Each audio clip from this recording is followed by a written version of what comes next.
वारंगल जिला Warangal traffic CI के रामकृष्ण ने कहा कि अगर लोग नशा करके वाहन चलाएंगे और दुर्घटना करेंगे तो उनके परिवार और परिवार के अन्य सदस्यों को परेशानी होगी। वारंगल ट्रैफिक पुलिस को लोगों को सुरक्षित रखने के लिए विभाग से नए बॉडी कैमरे मिले हैं। इस अवसर पर डाकघर केंद्र में वाहनों की जांच के लिए सीआई रामकृष्ण, एसआई यादगिरी और अन्य पुलिसकर्मियों ने भाग लिया। उन्होंने कहा कि 400 लंबित मामलों का निपटारा कर लिया गया है। तेलंगाना वारंगल नवभारत समाचार से कैमरामैन महेंद्र के साथ अक्रम की रिपोर्ट।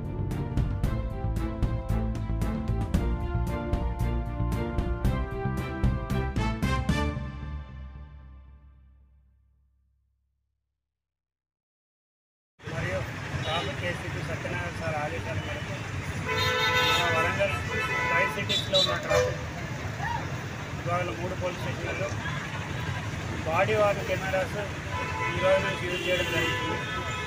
అంటే దీనివల్ల ప్రయోజనం ఏంటంటే పోలీసు వాళ్ళు ప్రతి ఒక్కరితో కూడా వాళ్ళ యొక్క రెగ్యులర్ చెకింగ్లో భాగంగా ప్రతి ఒక్కరితో కూడా మర్యాదగా మాట్లాడాలి.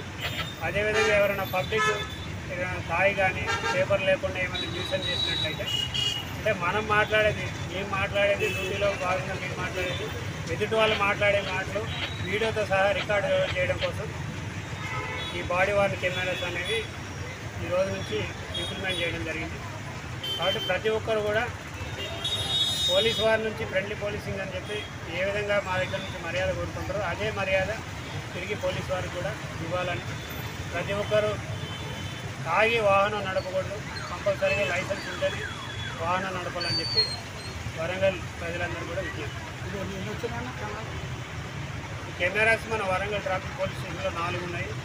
ఇప్పుడు 4 ఎస్ఐలు, 5 ఆఫీసర్లు, ఎస్ఐ సిఐ ఆఫీసర్లు చెకింగ్లో భాగంగా తప్పనిసరిగా వాటిని విధిగా సెప్టెంబర్ 23వ తారీఖు నుంచి నిన్న 28వ తారీఖు మెగా లోకాలు నిర్వహించడం జరిగింది.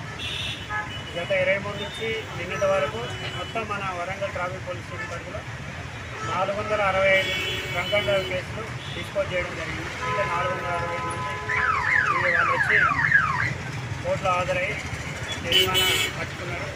అదేవిధంగా లైసెన్స్ లేని వాళ్ళు 111 మంది లైసెన్స్ లేని వాళ్ళు లెర్నింగ్ లైసెన్స్ తెచ్చుకొని కోర్టుకు హాజరై వాళ్ళు చలానా కట్టుకోవడం జరిగింది. కాబట్టి ప్రతి ఒక్కరికి సూచన ఏంటంటే తాగి ఎట్టి పరిస్థితుల్లో వాహనం నడపదు. తాగడం వల్ల మీ ఫ్యామిలీతో పాటు ఎదురుగా డిసిప్లైన్గా ఉండి అన్ని పేపర్లు పెట్టుకొని డిసిప్లైన్గా వెళ్ళే వాళ్ళు వాళ్ళకి ఏదైనా ప్రమాదం జరిగితే వాళ్ళ కుటుంబం కూడా రోడ్డు పాలు కావాల్సి ఉంటుంది. కాబట్టి ఎట్టి పరిస్థితుల్లో కూడా తాగిన వాహనం నడపకూడదు. ప్రతి ఒక్కరు కూడా లైసెన్స్ తీసుకున్న తర్వాతనే